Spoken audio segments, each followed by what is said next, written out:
Donc, je me fais donc le plaisir d'être là et voilà, je suis à ta disposition. Bon, tu as posé une question. La question est relative à la position que les artistes vont avoir. Alors, au cours de cette élection, il y a d'abord la première partie, avant cette élection, qui va consister à faire une sorte de pré-campagne. Et puis après, on va rentrer dans la campagne. Et puis bon, maintenant, la participation de ces artistes durant le scrutin, avec tout le monde qu'ils auront engrangé. Alors, moi, je n'ai pas envie de reconstruire la roue. Il se passe simplement que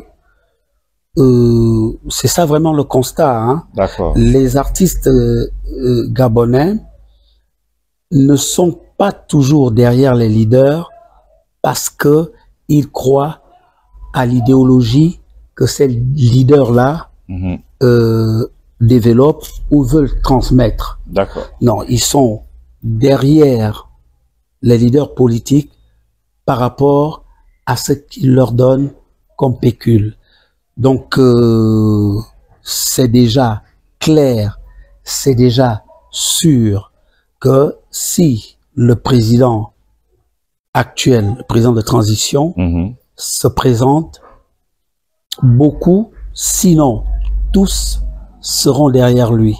Ils ne seront pas tous derrière lui parce que simplement, ils croient en ce que il va continuer à changer le Gabon, ou qu'ils sont reconnaissants par rapport à ce qu'il aura fait, à ce que il aura fait comme transformation après les plus de 50 ans que le Gabon a traversé dans le noir. Ils seront beaucoup plus avec le candidat Oligui parce que ils auront du fric avec lui, beaucoup de fric par rapport à ce que d'autres pourront leur donner.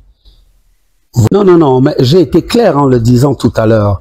C'est que l'artiste gabonais ne se met pas derrière un leader politique parce qu'il soutient son idéologie. Ça, ce n'est pas vrai. L'artiste gabonais se met derrière un leader ou derrière n'importe quoi parce que il sait que, voilà, je vais avoir tel ou tel type d'avantage. Donc, les droits d'auteur, je vous assure que même si aujourd'hui, Oligui décidait que je ne veux plus entendre parler de droits d'auteur,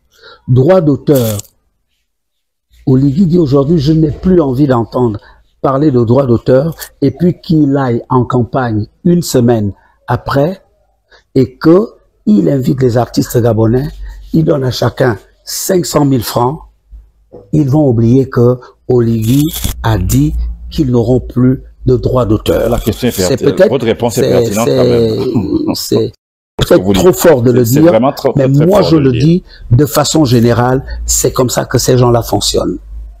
Donc, les artistes... Je le dis parce que je suis une personne ressource en la matière, déjà du fait que je sois journaliste culturel et que j'ai mis dans la presse gabonaise le premier magazine People, le premier magazine culturel. Il y a plus de 10 ans déjà, plus de 10 ans, non, pas 10 ans, on approche les 20 ans. On en approche même les 25 ans. Voilà, donc j'ai côtoyé ce monde, l'idéologie, quelle que soit son orientation, ça n'a jamais été le problème de l'artiste gabonais. Comprenez?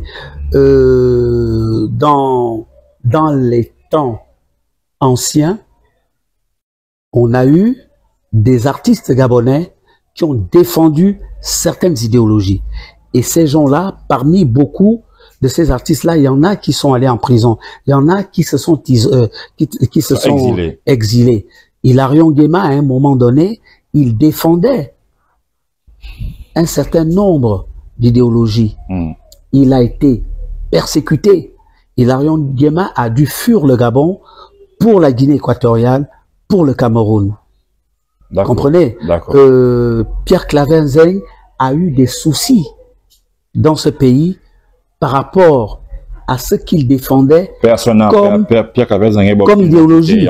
Bon, maintenant, il y a quel artiste gabonais aujourd'hui qui peut dire « Moi, je ne vais pas aller derrière Oligui parce que Oligui ne me plaît pas, à cause de ça, je m'en vais derrière Billy Bizet. » Mais je vous assure que si Billy Bizet, qu'on considère aujourd'hui comme un diable, propose 5 millions à un artiste gabonais et que Oligui propose 150 000, je ne vois pas l'artiste gabonais qui va refuser les 5 millions de Billy Bizet, hein, et prendre les 150 000 francs d'Oligui parce qu'il va reconnaître qu'Oligui a fait telle ou telle chose.